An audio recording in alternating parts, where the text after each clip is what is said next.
नमस्कार, आप देख रहे हैं आज तक। आपके साथ मैं हूं अंजना ओम कश्यप। मदरसों पर टेढ़ी नजर। योगी सरकार ने मदरसों के सर्वे का फैसला किया तो मौलानाओं और मौलवियों में खलबली मच गई। वो आरोप लगा रहे हैं कि मदरसों को शक की निगाह से देखा जा रहा है। जमीयत उलेमाए हिंद ने मदरसों के सर्वे को लेकर बैठक बुला ली। कहा कि अगर सर्वे गलत तरीके से होगा तो विरोध किया जाएगा। ओवैसी मदरसों के सर्वे के विरोध में पहले ही आवाज बुलंद कर चुके हैं। ये रिपोर्ट देखिए, फिर चर्चा की शुरुआत।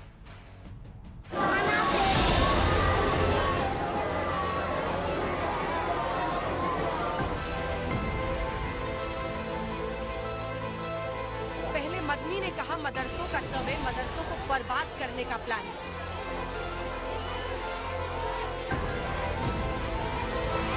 आप सर्वे क्यों करना चाह रहे हैं? आपको इससे असदुद्दीन ओवैसी ने कहा ये छोटा एनआरसी है।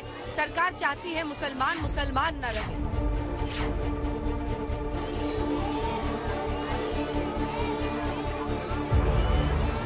आप डेटा इस्तेमाल करेंगे उन मदरसों के खिलाफ, तो एनआरसी का मकसद भी है। एनआरसी जब होगा तो डेटा मिलने के बाद मुसलमानों को परेशान किया जाएगा, उसके बाद एंड में स्टेटलेस कर दिया जाएगा। यही तो मकसद है एनआरसी का। तो इसलिए मैंने कहा छोटा एनआरसी है। बल्कि मैं उत्तर प्रदेश सरकार से खुलकर कह रहा हूं कि आप बोल दीजिए कुरान मत पढ़ो, नमाज मत पढ़ो, चेहरे पे दाढ़ी मत रखो, हिजाब मत पहनो, बल्कि अब तो मुसलमान कहलाना भी बंद कर दो। और मदरसों पर यूपी सरकार के सर्वे के खिलाफ आज बैठ गई मुस्लिमों के रहनुमा बनने वालों की महामहफिल।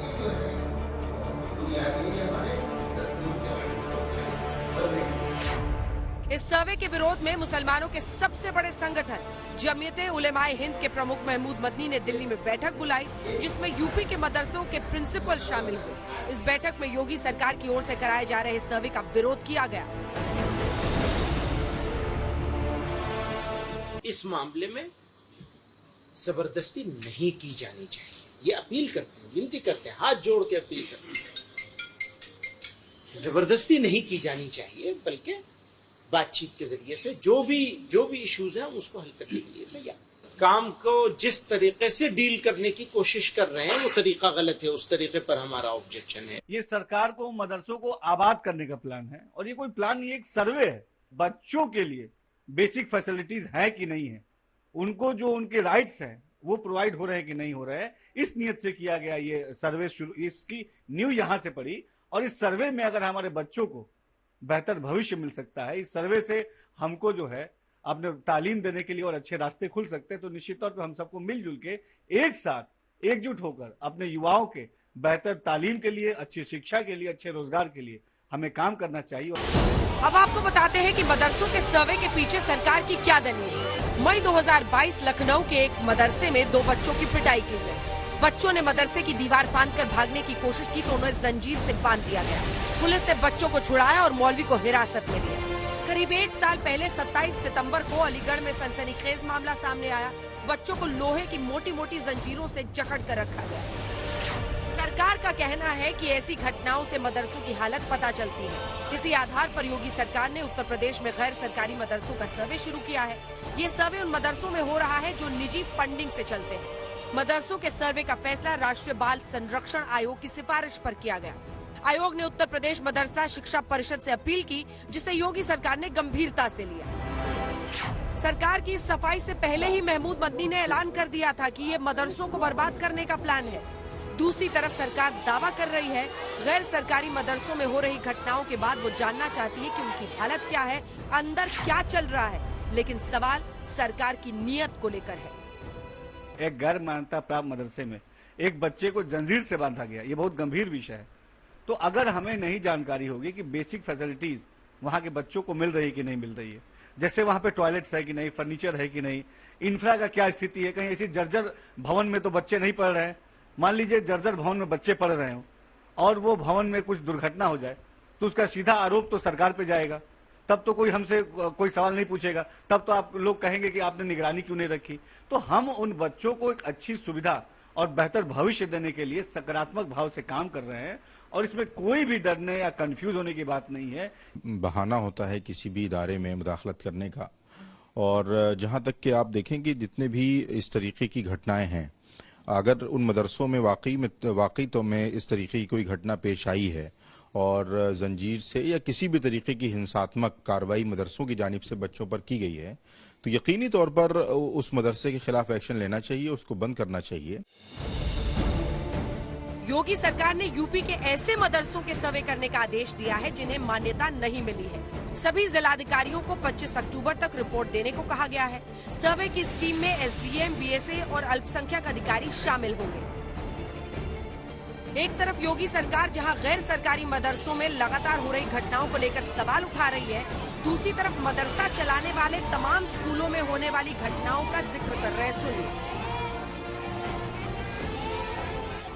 घटनाएं कहां पर नहीं है। अभी मैं इससे पहले भी आपके ही थ्रू, मीडिया के थ्रू कह चुका हूं, अभी कितने कोचिंग सेंटर्स ऐसे हैं जहां पर बच्चों को बिल्कुल जानवर से बदतर तरीके से पीटा गया है, वहां पर कोई कार्रवाई नहीं हुई है।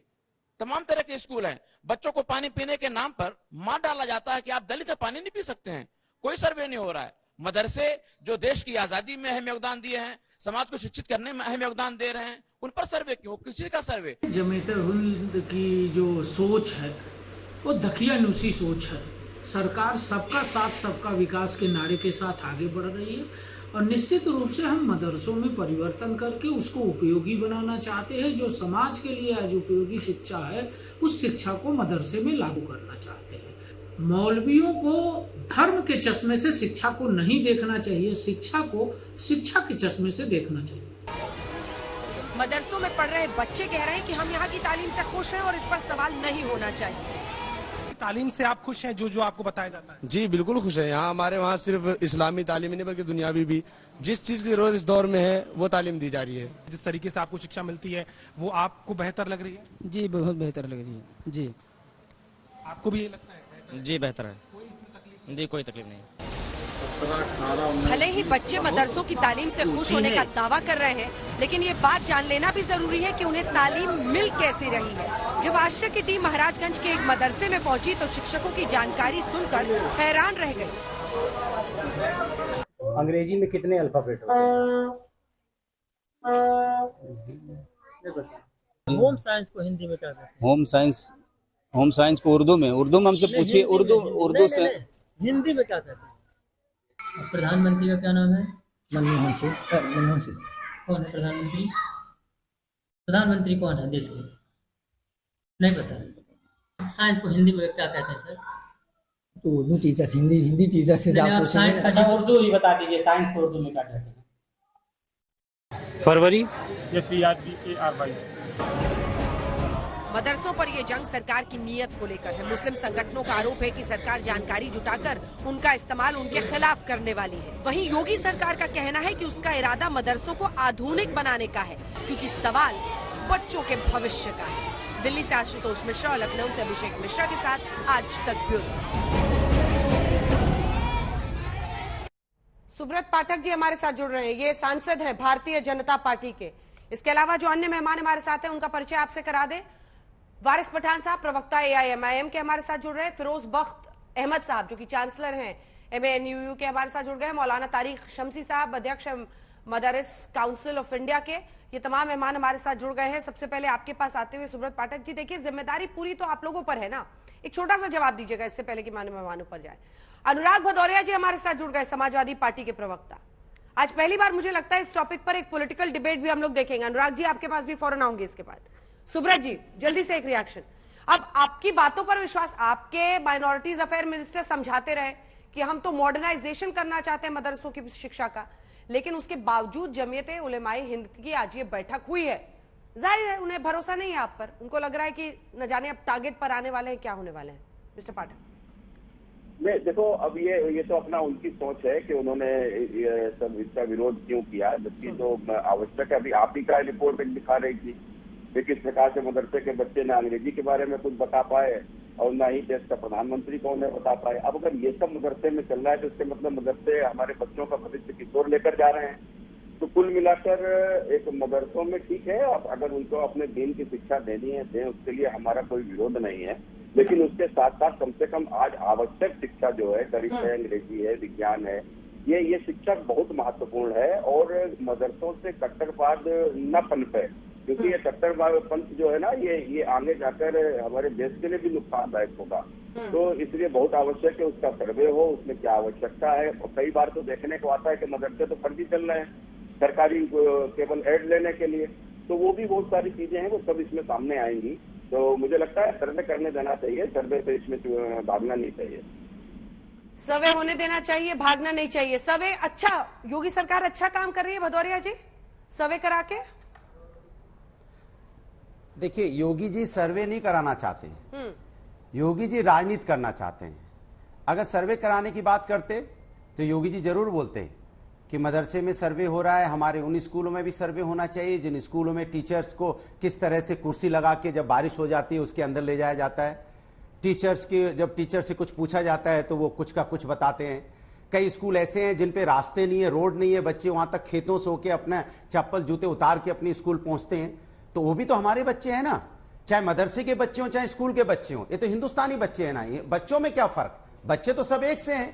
तो यही तो मैं योगी जी को बताना चाहता हूं, बच्चे सब अपने हैं। भारतीय जनता पार्टी को बच्चों के नाम पे तो कम से कम राजनीति मत कीजिए, आप एजुकेशन के नाम पे राजनीति मत कीजिए। आप एजुकेशन को एजुकेशन की तरह रहने दीजिए, सभी को बराबरी की आप पढ़ने का अधिकार दीजिए। आप ही कहते थे मदरसे में कंप्यूटराइज होना चाहिए, एक हाथ में कंप्यूटर होना चाहिए तो दूसरे हाथ में ज्ञान की किताबें होनी चाहिए। लेकिन आज कहां है कंप्यूटर? आपने तो कितने साल पहले बोला था, 3 साल तो हो गए कि आपने बोला हर मदरसे को कंप्यूटराइज कर देंगे। क्या हो गया?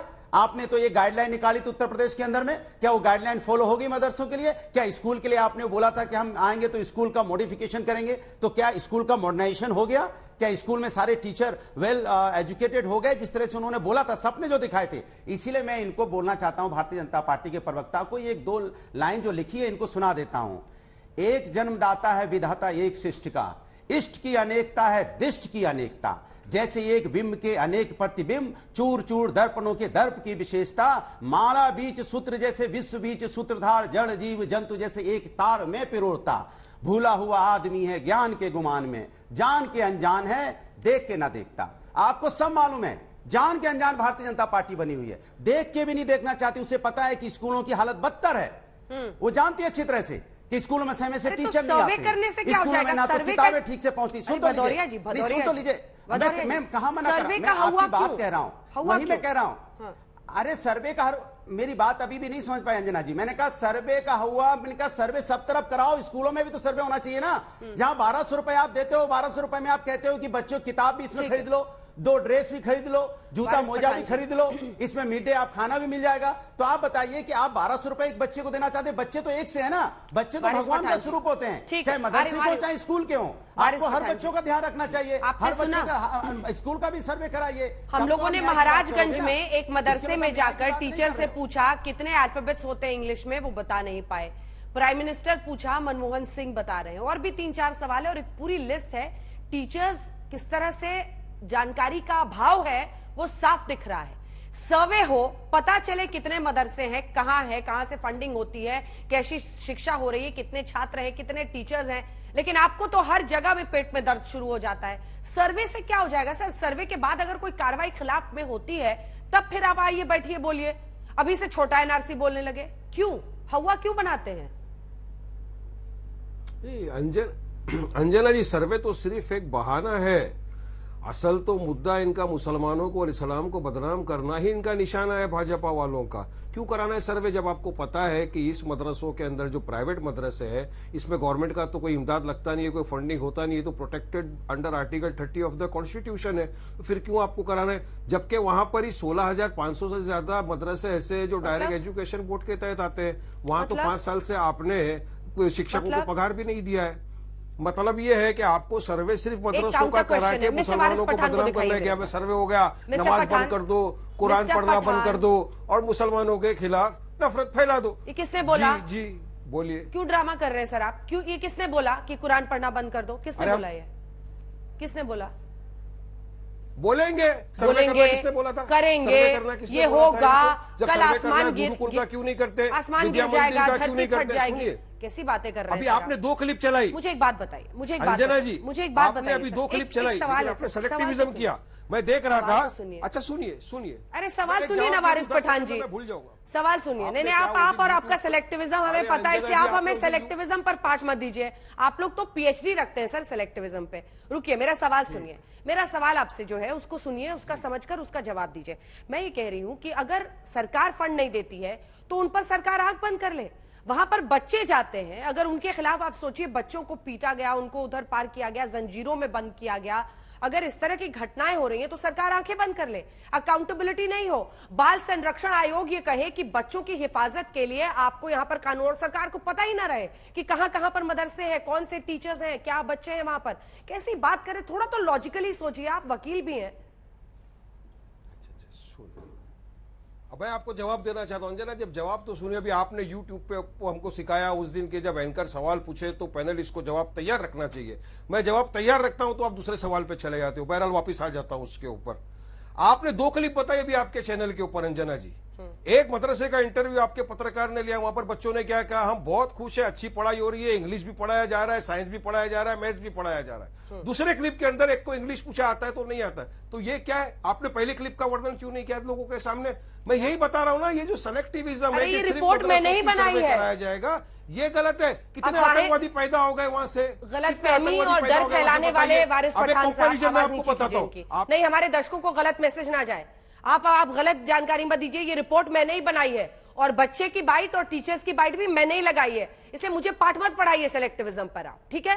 अब अपनी बात बताया बाइट, हाँ आपने बताया ना, बच्चे ने अपनी बाइट बताया। अब इनको मदरसों का सर्वे क्यों करना है? क्या गुरुकुल का सर्वे करेंगे, विद्या मंदिर का सर्वे करेंगे? और ये मंत्री जी बैठे हुए आपके चैनल के ऊपर, सर्वे नहीं होता है, पार्लियामेंट है, मैं इनको पूछता हूँ, चलिए मेरे साथ सर्वे नहीं होता है, हर स्टेट में स्कूल्स का सर्वे होता है पठान साहब। उत्तर प्रदेश में इन्होंने कहा ना कि हमको ये चेक करना है बेंच बराबर है कि नहीं, पढ़ाई बराबर हो रही है कि नहीं, तो मैं उनको लेके चलता हूं। उत्तर प्रदेश की काफी सारी स्कूल में मैं लेके चलूंगा, जो गवर्नमेंट एडेड स्कूलें हैं वहां पर आप चलिए, बेंच यहां पर है, पंखा वहां है, बच्चा बैठता है, उसके ऊपर सर पे फैन नहीं है।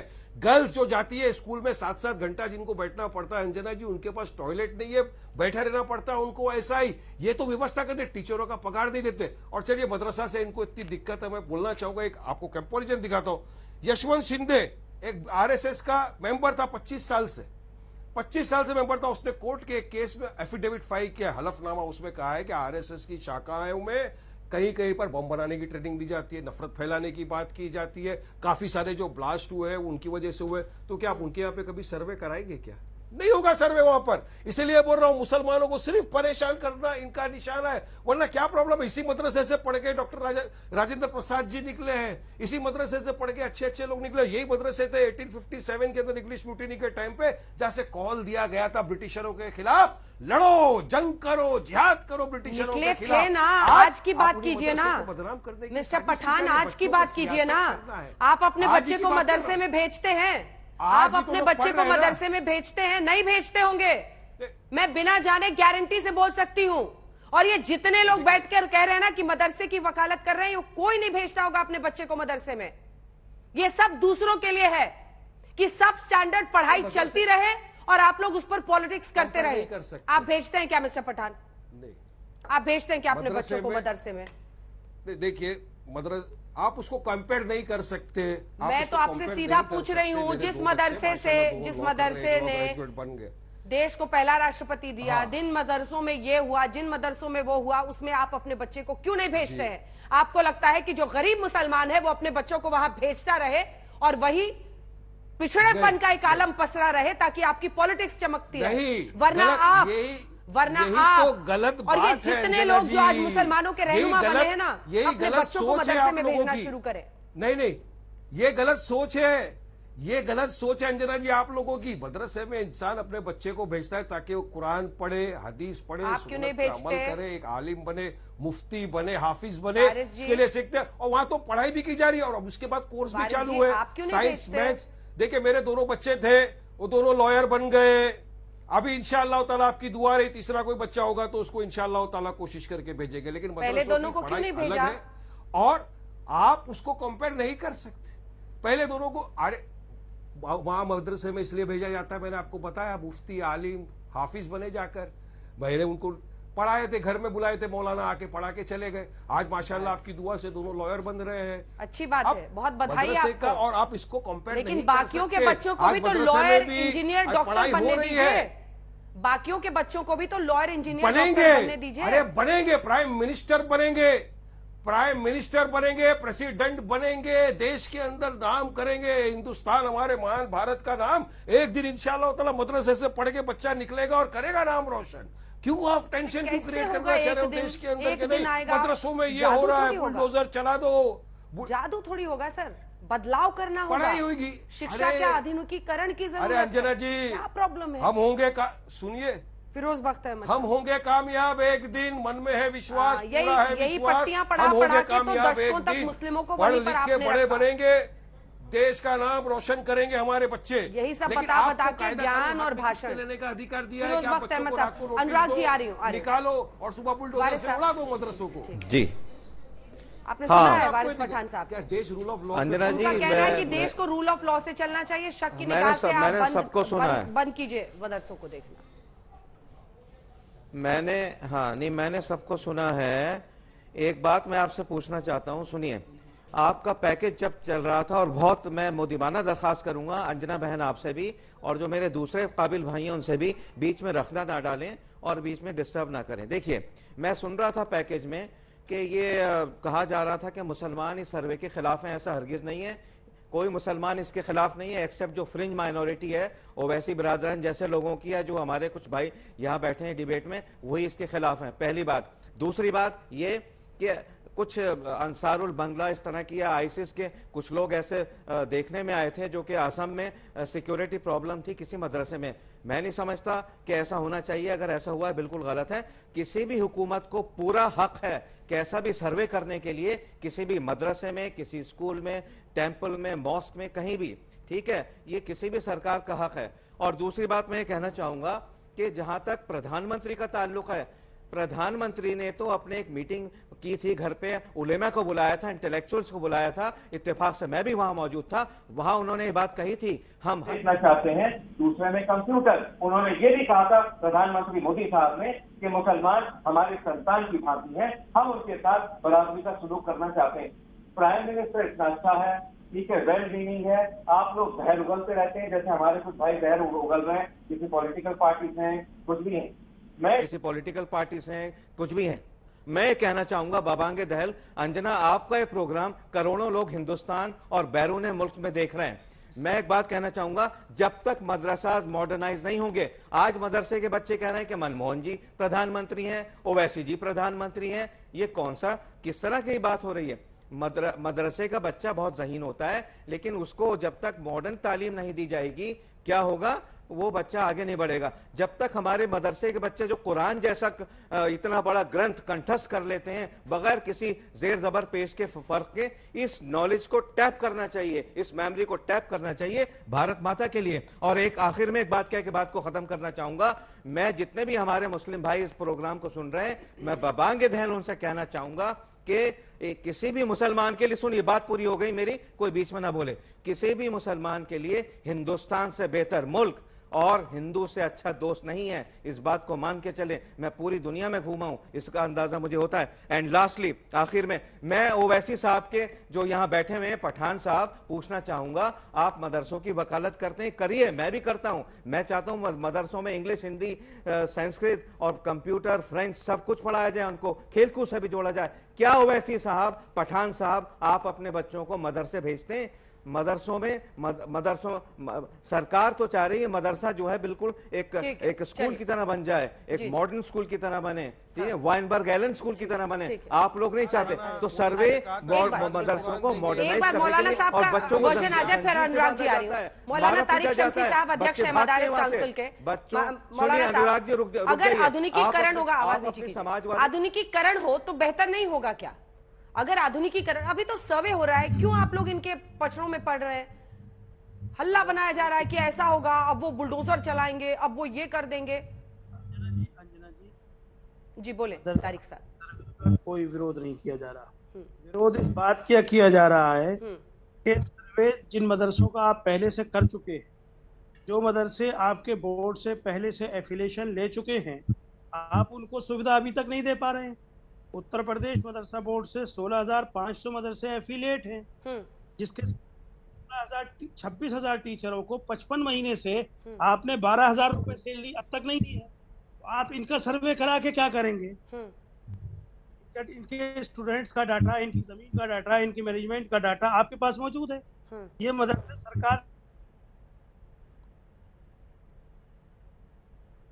तो ऐसा कहिए ना कि आपको मदद चाहिए, सरकार की तरफ से आपको मदद चाहिए। सही कह रही हूं मैं तारिक साहब?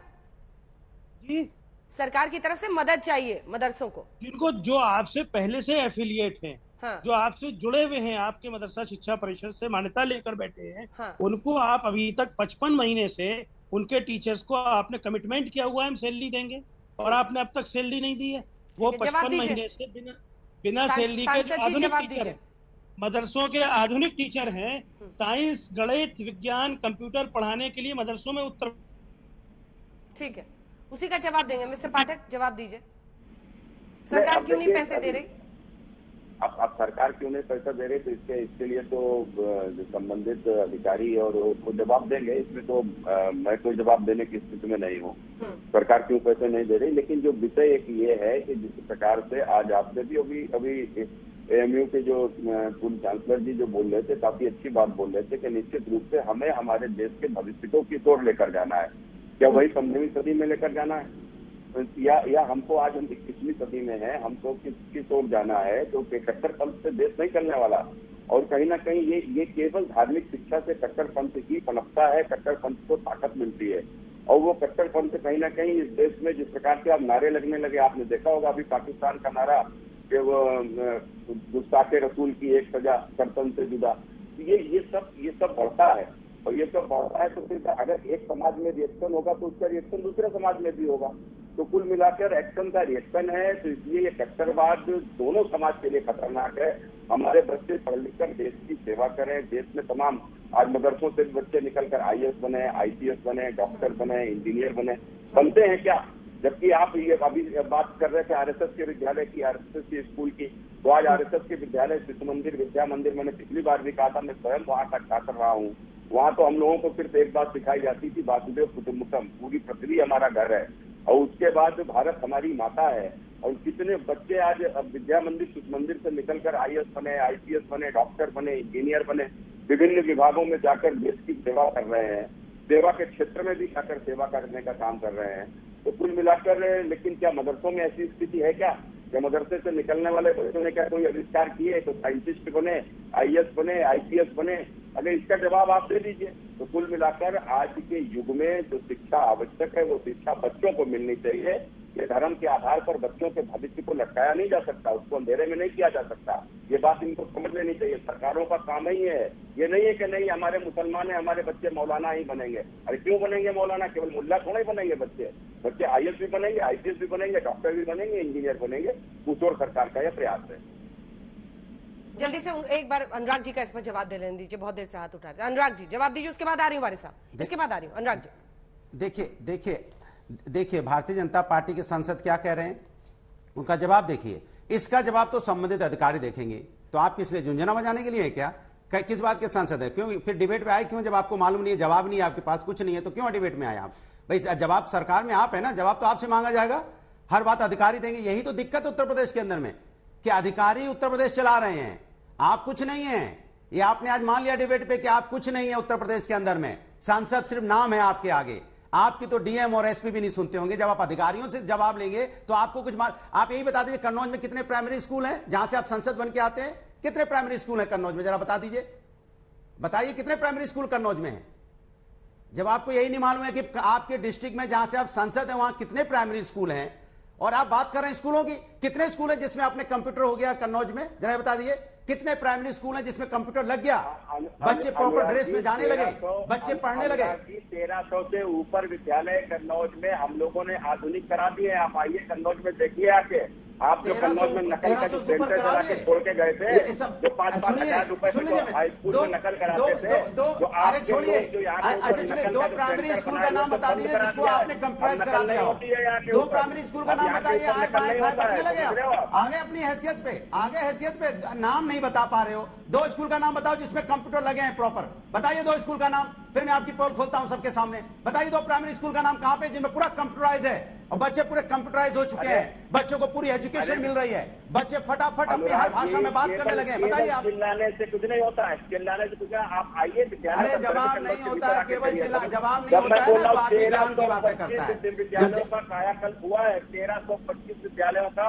मैं पूछ रहा हूँ कितने प्राइमरी स्कूल है कन्नौज में, कितने प्राइमरी स्कूल कन्नौज में, मैं सवाल पूछ रहा हूँ आपसे और आप जवाब घुमा फिरा के दे रहे। 1300 के ऊपर हमने मॉडर्नाइज करा दिया। अच्छा चलिए आपकी बात मान ली, 1300 से ऊपर मॉडर्नाइज करा दिया। 2 प्राइमरी स्कूल का नाम बताइए जो पूरे कंप्यूटराइज हैं, जहां सारे टीचर कंप्यूटर पढ़ा रहे होंगे, जहां सारे टीचर प्रॉपर आते हैं। 2 प्राइमरी स्कूल का नाम बताइए, मैं आपको फिर पोल खोलता हूं। बताइए 2 जहां पूरे कंप्यूटराइज हो चुका है।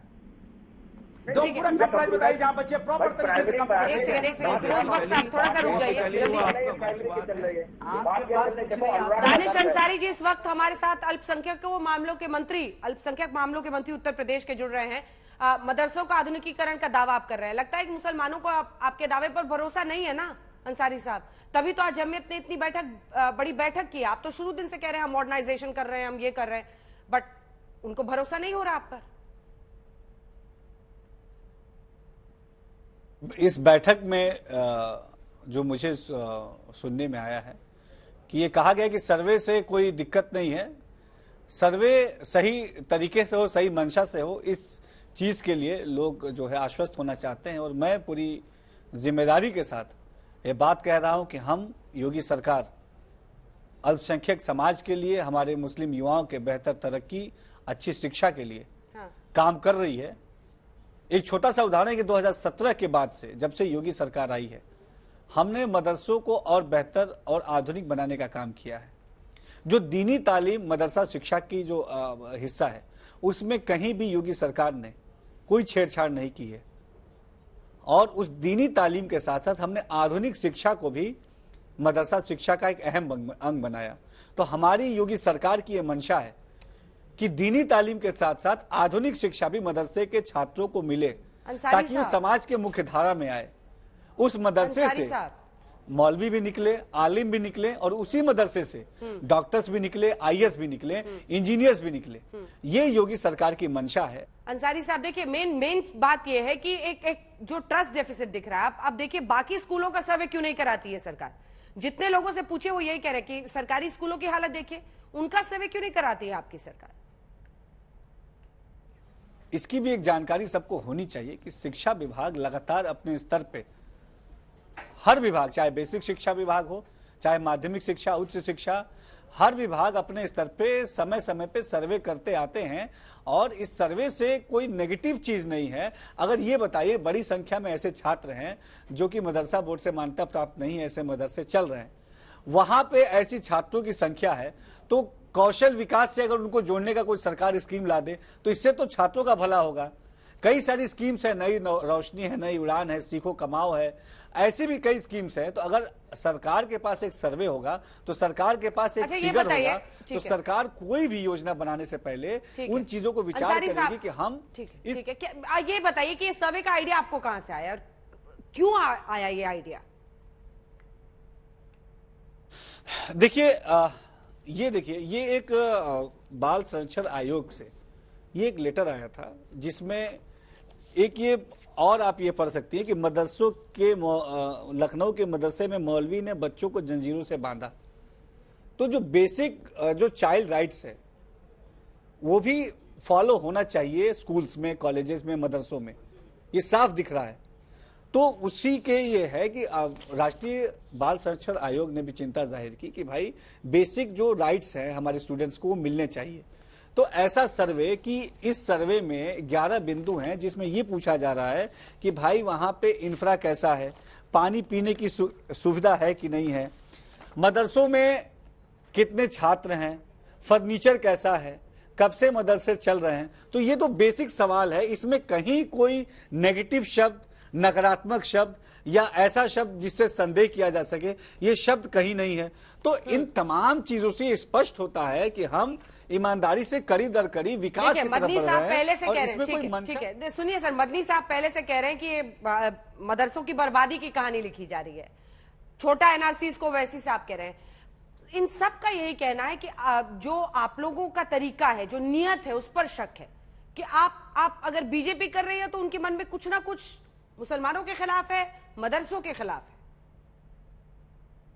देखिए, कहीं भी मदरसों में इस तरह की कोई बात सरकार नहीं मानती है। हम ये कहते हैं कि मदरसों में हमेशा सकारात्मक, समाज को सकारात्मक दिशा देने का काम किया है और मदरसे ऐसे ही अच्छे तरीके से आगे बढ़े, वहां अच्छी से अच्छी शिक्षा मिले, वहां से बच्चों को सीधा लाभ मिले, बेहतर भविष्य मिले।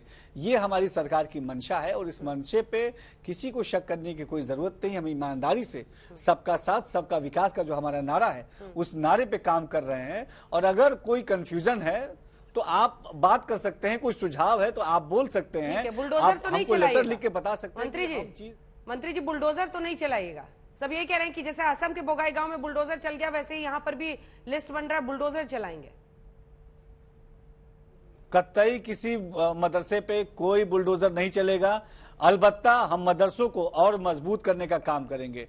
आप ये देखिएगा कि आने वाले समय में योगी सरकार के ही नेतृत्व में मदरसों से हमारे टैलेंटेड बच्चे जैसे निकलते आए हैं, उनके टैलेंट में और निखार हो, उनको और एक्सपोजर मिले, उनको और बेहतर भविष्य मिले, ये योगी सरकार सुनिश्चित कर रही है। और हम लगातार मदरसों की एक अच्छी इमेज हमने सरकार के माध्यम से समाज के समक्ष बनाया है।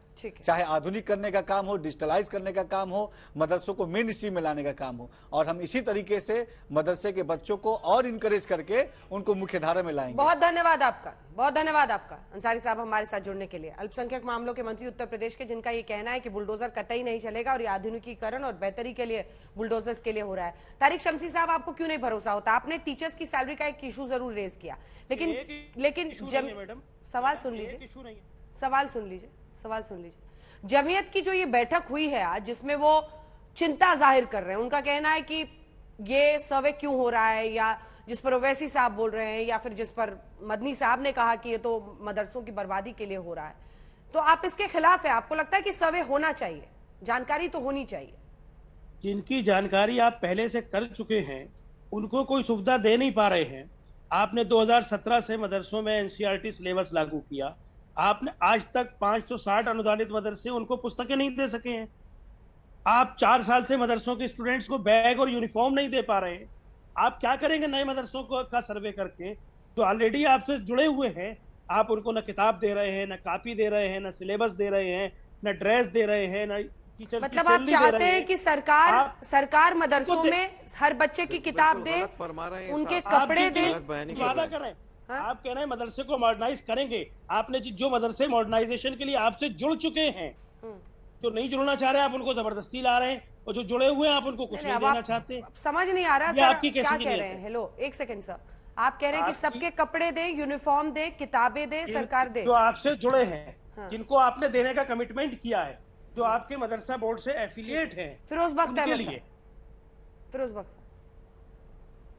हाँ, देखिए, मैं एक बात कहना चाहता हूँ। ये मदनी साहब का जिक्र आया, मैं उस पर थोड़ा उनका जवाब देना चाहूंगा। ये मदनी साहब के जो अपने दादा थे मौलाना हुसैन अहमद मदनी, इन्होंने और मौलाना मोहम्मद हसन ने हिंदुस्तान की सरकार बनाई थी 1916 में, इसी मदरसे से, जिस मदरसे के आज ये सर्वे सरवा है मदनी साहब, आज ये जहर फशानी कर रहे हैं, आज ये इस तरह की बात कर रहे हैं। और 1916 में राजा महेंद्र प्रताप सिंह हिंदुस्तानी सरकार के इन एग्जाइल वो प्रेसिडेंट थे, और मौलाना मोहम्मद हसन जो थे उसके प्राइम मिनिस्टर थे।